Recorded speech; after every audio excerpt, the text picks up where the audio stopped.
vamos dizer assim, do Botafogo tá quem? O Palmeiras. O Palmeiras é o Botafogo do ano passado. Contratou todo mundo, Paulinho, não sei o que, até a Leila. Não pediu desculpa, porque falar que a Leila pediu desculpas é que nem enfiar uma lâmina na unha, embaixo da unha, assim. Ela não ia fazer isso, mas falou, não foi isso, não desrespeitei a torcida e tudo mais e tal. Mas Vitor Roque tá chegando, e o Trajano já deu a letra, achou caríssimo. O Arnaldo também acha caro. Eu acho bom, eu acho um baita jogador. Resolve a É vida do bom Palmeiras, e que agora é o caro. bicho papão. Pera. O âncora. Achar bom e achar caro são duas coisas diferentes. Isso, Não eu é? acho bom. E Vamos com acho que calma. bom, quando é bom, é o preço. Mas fala aí, Danilo. Não, só um pitaco do Textor, eu acho curioso que ele falou que é Copa de Marketing, que a temporada começa em abril, que não importa nada para ele, mas ontem na coletiva, na entrevista dele, ele falou que era um absurdo ouvir o Racing gritar assim no estádio dele, que ele não quer mais ver um time gritar assim no estádio dele. Ué, mas não era tudo marketing, não valia nada, e não importava, e aí ele tá lá bravo, jogando a medalha, teve a imagem dele que a ESPN flagrou bravo quando o Racing faz o segundo gol, bem contraditório, né? Primeiro tá fingindo que não tá nem aí, depois tá bravo, não dá para saber o que é o Textor de verdade, aliás, nunca deu para saber, né? E esse pagamento do R$ 1 milhão aí para a CBF, acho que fecha com chave de ouro todas as acusações infundadas que ele faz há 2 anos no futebol brasileiro, acusações essas que sumiram milagrosamente no ano passado, quando a equipe dele foi campeã. Sobre o Palmeiras, o Vitor Roque, eu acho que, na verdade, a gente tem falado de cifras no futebol brasileiro, de uma forma geral, cifras muito altas, né? Em todos os aspectos, né? Salários muito altos para vários jogadores, vários treinadores. O Abel ganha muito dinheiro, praticamente a mesma coisa que o Memphis ganha, por exemplo. O Dudu saiu do Palmeiras ganhando também o que o Gabigol vai ganhar no Cruzeiro. Enfim, é muito dinheiro realmente, tudo muito alto. Mas é o mercado, e aí, infelizmente ou felizmente, né, para quem está no mercado, para quem está ganhando comissão e para quem está ganhando salário, felizmente. E para quem está pagando, infelizmente, é isso, assim. Eu acho que o Vitor Roque, realmente, 25 milhões de euros é um dinheiro alto, mas para mim o principal é que o Palmeiras tem mostrado capacidade de pagar esse dinheiro. Terminou o ano passado com 1 bilhão e 200 milhões de receita, isso mostra que tem condições de pagar e vai terminar esse ano com ainda mais. A estimativa é de 1 bilhão e meio, um pouquinho a menos de 1 bilhão e meio. Então eu entendo quando falam que o investimento é alto, porque realmente é alto, é o maior da história do Brasil, não tem o que fazer, mas me parece ser um investimento que cabe para a conta do Palmeiras e que resolve um problema de muito tempo, pelo menos na teoria, né? Nenhum jogador contratado resolveria com certeza. A gente teve exemplos de times montados aí, Neymar, Mbappé e Messi, que não deu em nada. O Real Madrid dos Galácticos não deu em nada. Então não dá para cravar que o Vitor Roque vai resolver o problema da camisa 9. Mas é um jogador que chega, na teoria, jovem, completando 20 anos hoje, no dia que vai ser anunciado, que o Palmeiras pode ter retorno esportivo e retorno até financeiro com ele. Então eu acho que é uma contratação boa, sim, contratação cara, mas que o Palmeiras fez por onde poder pagar. E pagar da própria receita, né? Do próprio dinheiro e do próprio trabalho que faz de reformulação há 10 anos, não de um dono que chega e de repente investe mais do que a receita corrente do ano passado inteira, como aconteceu no ano passado, dos exemplos da SAF que o Mauro citou no começo do programa. Então eu acho que é uma contratação cara realmente, que chama atenção, mas que o Palmeiras pode pagar. E sobre a Leila, bom, eu tenho que elogiar aqui a administração da Leila, a receita que a Leila conseguiu fazer, que é uma continuidade de um trabalho de 10 anos, eu sempre gosto de destacar, não é que a Leila chegou e mudou da água para o vinho, não, ela manteve o trabalho que vinha sendo feito, e eu acho que isso é um mérito, quando você chega e reconhece o que está bom e mantém, eu acho que isso é um mérito. Agora, ela falar que vai continuar falando estamos mais calmos, que o futebol é leve, entretenimento, assim, realmente, eu mantenho a crítica que eu já fiz aqui outro dia, mostra que ela não tem conhecimento do que é um ambiente de time, um ambiente de arquibancada, como que estava o estádio do Palmeiras no dia da quase eliminação ali na última rodada do Campeonato Paulista, como estava o clima da torcida. Eu entendo quando ela quer criticar a torcida organizada, porque eu acho que a organizada muitas vezes passa do ponto por motivos políticos, mas ela não entende que o Estão Mais Calmos não atinge só a torcida organizada, atinge todos os torcedores. Uma vez a brincadeira foi legal, agora ela continuar fazendo isso, eu acho que passa do ponto. Quando ela se justifica, não, eu faço uma gestão incrível, eu faço uma gestão maravilhosa, que os outros clubes poderiam pagar como eu pago as contas e tal, ela mistura os argumentos para tentar justificar uma brincadeira que eu acho totalmente fora de contexto, totalmente deboche com o torcedor, ô Tironi. Ô Trajano, você queria falar, né, sobre essa história do Vitor Roque, então eu passo a bola para você e em seguida para o Juca. Não, já falei. Eu falei que havia uma diferença entre ser jogador, uma boa contratação e a contratação muito cara, milionária, absurda, o preço pago. É um bom jogador, não há dúvida, jovem, talentoso e tal, pode ajudar muito. Eu falei do preço. O que eu queria dizer é o seguinte, em relação, voltando um pouquinho à nossa conversa, que eu deixei passar, o Gentil Cardoso foi um técnico preto, famoso no futebol brasileiro, inventor de frases como vai dar zebra, treinou várias equipes importantes, ganhou muitos títulos e tal, mas era muito folclórico. Ele disse certa vez que ele foi numa outra encarnação marechal chinês e pecou muito. Por isso, como pena, como ele tinha pecado muito, ele voltou numa outra encarnação, técnico de futebol e preto. Eu gostaria, numa outra encarnação, de ter nascido em Portugal. Você entendeu? Porque seria uma delícia, maravilhosa, adoro Portugal, a gastronomia, sei lá o quê, mas por poder arranjar bons contratos no Brasil, mesmo sendo um treinador medíocre.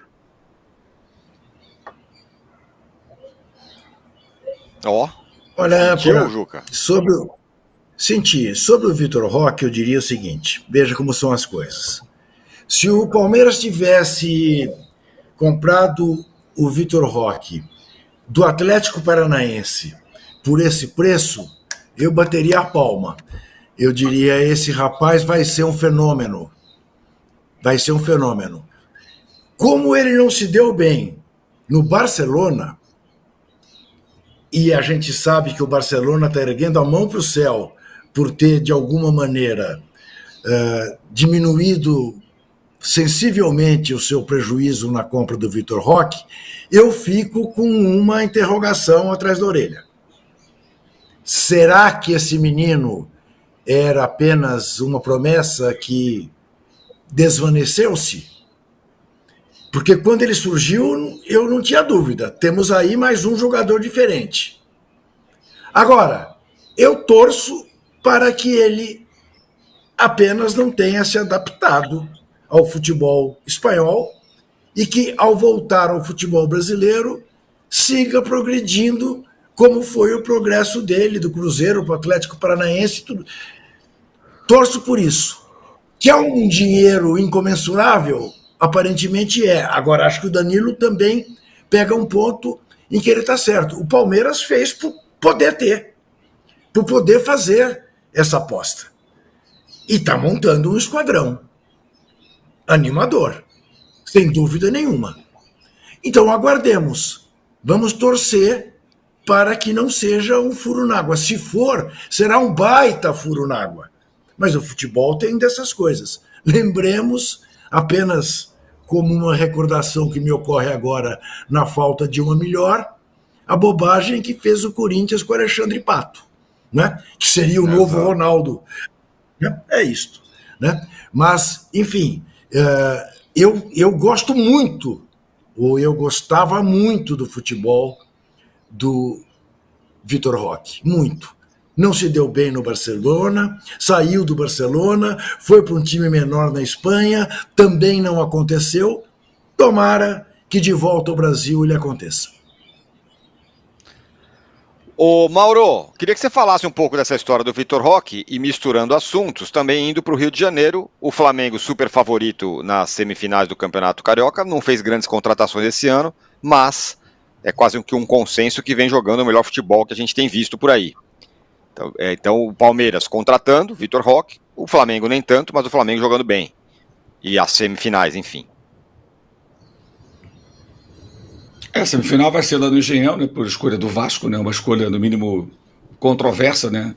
Não sei se aquele gramado, aquele piso, né, melhor dizendo, artificial, é o mais adequado para o estilo do jogo do Vasco. O Vasco não tem jogadores de velocidade, a bola vai rápida ali, mas enfim, foi a escolha do Vasco. Vai ser um jogo de público pequeno para uma semifinal, né, porque há limitação de ingresso, o estádio é mais difícil de chegar, aquelas coisas todas.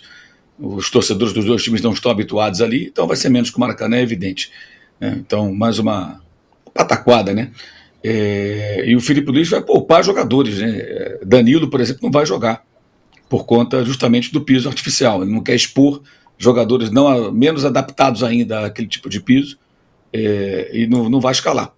Deixando claro que ele não prioriza o campeonato estadual, embora queira ganhá-lo. Ou seja, é possível você não priorizar, você mirar as competições que virão depois, sem fazer papelão, né? Como tenta justificar o dono da SAF do Botafogo. O papelão que o Botafogo vem fazendo, já deixou de ganhar 4 taças nesse começo de ano. Agora, sobre o Vitor Roque, acho que o Juca foi no ponto certo, na minha opinião. Esse é o ponto. É um jogador que não deu certo em 2 clubes na Espanha, então fica uma dúvida. Eu poderia lembrar aqui que, por exemplo, o próprio Flamengo contratou 2 atacantes na Europa, Gabriel e Pedro, mas os 2 vieram primeiro emprestados. E o Gabriel tinha ido bem no Santos em 2018, o Flamengo pega emprestado em 19 e só o compra definitivo em 20. E o Pedro chega em 20 com valor fixado, 14 milhões de euros, até quando chega no final do período a Fiorentina percebe que não fez um bom negócio, que poderia conseguir mais dinheiro, mas aí já estava tudo detalhado em contrato, inclusive a forma de pagamento. O Flamengo exerceu a compra e ficou com o Pedro. Acho que esse é o ponto do Vitor Roque, é um jogador, até aqui, um jogador promissor. Não é uma realidade, né? Então é uma cartada pesada do Palmeiras.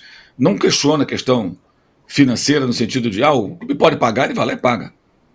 É decisão do clube. Mas me parece uma cartada desesperada por quem, de certa forma, criou expectativa em sua torcida e não conseguiu trazer os jogadores esperados. E aí partiu pro tudo ou nada. E agora vai depender aí do rapaz conseguir de fato corresponder à expectativa, que será enorme.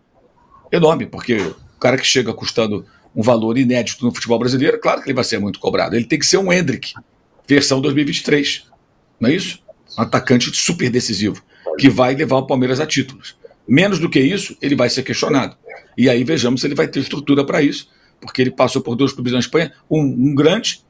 Pô, cara, ele era reserva do Lewandowski. Não tem vergonha nenhuma, né? É que nem o caso do Endrick, que é reserva do Mbappé. Qual o problema?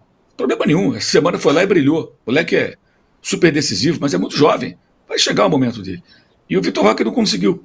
E agora mesmo, o Manuel Pellegrini, muito educado nas declarações sobre o jogador, o técnico do Real Betis, mas claramente não está fazendo questão de ficar com ele. Por que será? O que acontece? Se ele é bom de bola, sabe fazer gol, tem potencial, qual o mistério? Então acho que aí é a única questão que eu acho que o Palmeiras se arrisca bastante. Agora, lógico, se ele chegar aqui e for aquilo que todo mundo espera, o que no imaginário de todos é o Vitor Roque goleador, promissor, que pode ter uma grande, longa e vitoriosa carreira, isso terá sido um sucesso. Mas é um negócio que envolve um risco razoável. E também o Barcelona não ia querer emprestar de novo, como emprestou para o Betis. Quer dizer, ou compra ou nada. Dificilmente sairia de lá nas condições desses jogadores que eu citei, que saíram emprestados em temporadas anteriores. Mas para o Palmeiras seria o ideal. Tê-lo por empréstimo e depois contratar. Como isso não é possível, faz aí uma jogada arrojadíssima, né?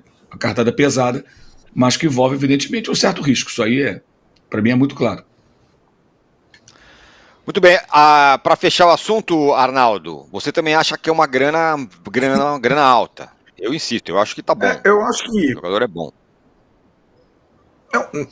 De novo, né, Trajano? Não são coisas... Ele de novo, o Arnaldo, ele tá querendo irritar a gente, hein? Chama o Fernando. Chama o Fernando.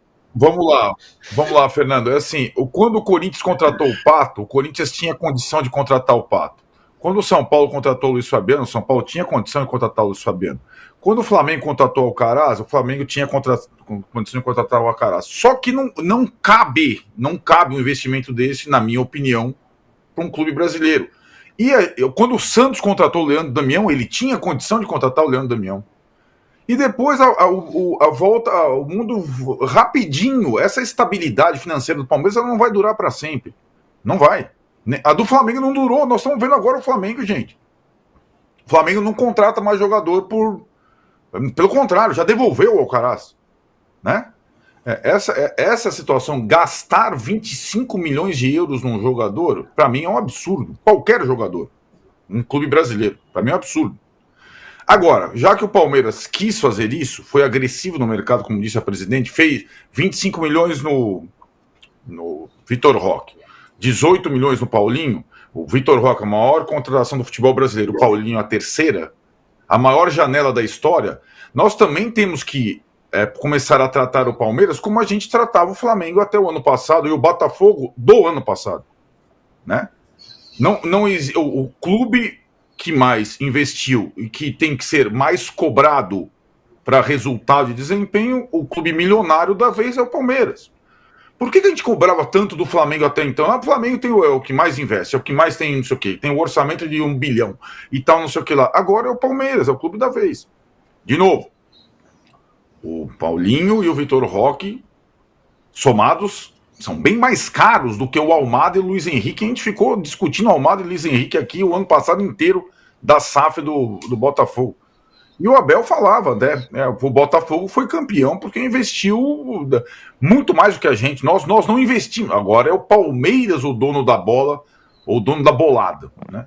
E acho que a temporada inteira do Palmeiras, e o Vitor Roque, no meio disso tudo, assim como foi lá o Leandro Damião, o Alexandre Pato, o Luiz Fabiano, o Alcaraz, ele vai carregar a carga de ser o jogador mais caro da história do futebol brasileiro. E é um menino. É isso que a gente está falando. É um menino que oscila, concordo plenamente com o Mauro, não acho fracasso a passagem dele pela Europa, acho que é um aprendizado, mas ele não é uma certeza, como disse o Juca, né? Ele não é uma certeza. E 25 milhões de euros por uma aposta, para mim, não tem cabimento. É só a minha. Que ele é bom jogador, que ele surgiu como uma das grandes esperanças do futebol brasileiro, acho que ninguém discute. Mas 25 milhões de euros, para mim, é uma loucura. Ô, Arnaldo, vamos fazer o seguinte. Fala. Não, é só uma dúvida rápida, né, dessa cobrança. O Palmeiras foi bicampeão brasileiro consecutivo e quando era campeão, muitas vezes era criticado pelo nível do futebol que apresentava. Foi bicampeão da Libertadores e a mesma coisa. O ano passado foi campeão paulista, foi vice-campeão brasileiro. Não, tô dizendo de uma forma geral por conta da cobrança. Eu não vejo que o Palmeiras era menos cobrado do que o Flamengo no ano passado por conta do investimento. Porra! Essa é a minha dúvida. Eu acho que os dois eram bem cobrados. Assim, o Flamengo era muito cobrado porque demitia muitos treinadores, tinha questões com o Marcos Braz. Acho que era um ponto diferente da cobrança em relação ao Palmeiras. O Palmeiras também sempre foi bastante cobrado, tanto, como eu disse, foi vice-campeão brasileiro, foi bicampeão brasileiro no ano anteriormente, e sempre foi muito cobrado, muito exigido. Assim, eu acho que a diferença, o que a gente pode cobrar agora é em relação ao discurso do Abel. Agora, a cobrança da torcida e da própria imprensa, obviamente que cada um tem o seu jeito de cobrar, mas eu acho que o Palmeiras sempre foi bastante cobrado, não vejo tanta diferença assim, não, sinceramente. Nossa, eu acho o Flamengo, tanto que a gente cunhou o apelido de malvadão. O Flamengo tinha que ganhar todos os campeonatos jogando bem. Porque tinha melhor. Mas aí é uma exigência da própria torcida, não? A torcida que exige isso, não? Também. Mas não só, acho que das nossas discussões no geral, né? Sempre se esperava do Flamengo a excelência. Nós vamos esperar do Palmeiras a excelência. Só estou dizendo que agora na escala do poder do futebol brasileiro, o Palmeiras está no topo. E aí, né? E o técnico do Palmeiras, que eu acho que sempre teve, e com razão, a justificativa de não ter as mesmas armas dos adversários, hoje ele tem mais armas do adversário. Eu acho que esse é o ponto, para mim. Aí no discurso do Abel eu concordo com você. Vou fazer um intervalo aqui e já voltamos, mas eu sigo trocando figurinha com vocês aqui no chat do YouTube. Não saia daí. Muito bem, galera mandando mensagens aqui, ó. O Camilo fala assim, Vitor Roque é bom, mas vale isso tudo na mão do retranqueiro Abel? O Abel quis o cara, né? Também, essa é outra, o cara é retranqueiro, não é exatamente assim, né? O Palmeiras acho que teve, se não me engano, o melhor ataque do ano passado, do campeonato brasileiro, não foi isso? Ou um dos melhores? Vinícius Oliveira, Rony é melhor que o Vitor Roque. Não, não é. James Baxter, 11 mil assistindo e nem 2 mil likes. Lamentável. O Juca largou, né? Ele não pede mais like, ele não fala mais nada. Eu abri o programa, o Danilo é testemunha, mas porque ele me acompanha. Mas não estabeleceu a meta. Largou, né, Trajano? Não, você não pediu, âncora. Eu sou um cara obediente. Vamos lá. Ele tá igual o time do Corinthians. Ele tá igual o time do Corinthians. Ele é o Ramon Dias do posse de bola, o Juca, em relação a... Rapaz, você sabe que está correndo uma história que a segurança do Ramon Dias e a segurança do Memphis se pegaram de porrada no CT do Corinthians? Que isso? Para com isso. Que é isso? Opa! Pegamos, hein? O Memphis foi pré-convocado agora. A começar que eu estranho, por que o técnico do Corinthians precisa ter segurança?